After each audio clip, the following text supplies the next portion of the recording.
नमस्कार दोस्तों, Indian Dravid youth में आपका स्वागत है। आज मैं एक ऐसी कहानी आपको बताने जा रहा हूँ जिसे सुनकर आप दंग रह जाएंगे। ये कहानी किसी और की नहीं है बल्कि हमारे रैवर व हमारे मसीहा बाबा साहब अम्बेडकर की है, जिन्होंने हमारे और हमारे समाज के लिए अपना सारा जीवन और सारा परिवार समर्पित कर दिया था। उन्हीं के जीवन संघर्ष पर यह अनसुनी कहानी है। फरवरी 1933 की बात है। इंग्लैंड के गार्जियन दैनिक पत्रकार के संवाददाता और अमेरिका के न्यूयॉर्क टाइम समाचार पत्र के एक प्रतिनिधि भारतीय नेताओं से भेंट वार्ता करने के उद्देश्य से भारत आए थे। वे रात करीबन 9 बजे गांधी जी के आवास पर उनसे मिलने गए और उन्हें यह देखकर बड़ा ही आश्चर्य हुआ कि गांधी जी 9 बजे ही सो चुके थे। वे बहुत निराश हुए और वहाँ से लौटकर अब वे मुसलमानों के अग्रणी नेता कहे जाने वाले मिस्टर जिन्ना साहब के पास गए। तो उस समय वो भी सो रहे थे।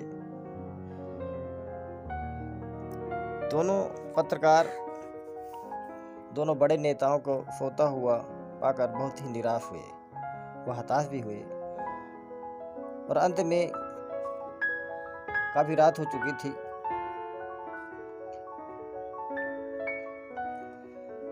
तो बाबा साहब से मिलने राजगृह पहुंचे। बाबा साहब अम्बेडकर के पास पहुंचकर उन्हें बहुत ही सुखद आश्चर्य हुआ कि इतनी रात होने के बावजूद भी बाबा साहब अम्बेडकर अध्ययन करने में जुटे हुए थे।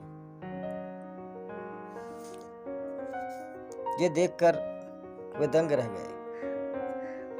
उन्होंने बाबा साहब से पूछा, बाबा साहब, बड़े ही आश्चर्य की बात है कि देश के अन्य महान नेता गांधी और जिन्ना जैसे साहब ये सभी 9 बजे सोए हुए मिले, जबकि आप आधी रात होने पर भी जागे हुए हैं और बहुत ही लगन के साथ अध्ययन कर रहे हैं। इतना समय गुजर जाने पर भी आप हमारी प्रतीक्षा करने के लिए जागे हुए हैं। बाबा साहब ने उन पत्रकारों को तुरंत उत्तर दिया कि पत्रकार महोदय, गांधी, नेहरू और जिन्ना साहब इसलिए आराम से सोए हुए हैं क्योंकि उनकी कौम व उनका समाज जागा हुआ है और मैं रात में इसलिए जाग रहा हूं क्योंकि मेरा समाज अभी सोया हुआ है।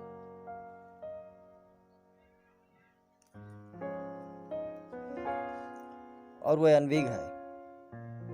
उन नेताओं के समाज की तरह जागरूक नहीं है मेरा समाज, इसलिए मैं जाग रहा हूँ। दोनों पत्रकार बाबा साहब का ये उत्तर सुनकर दंग रह गए।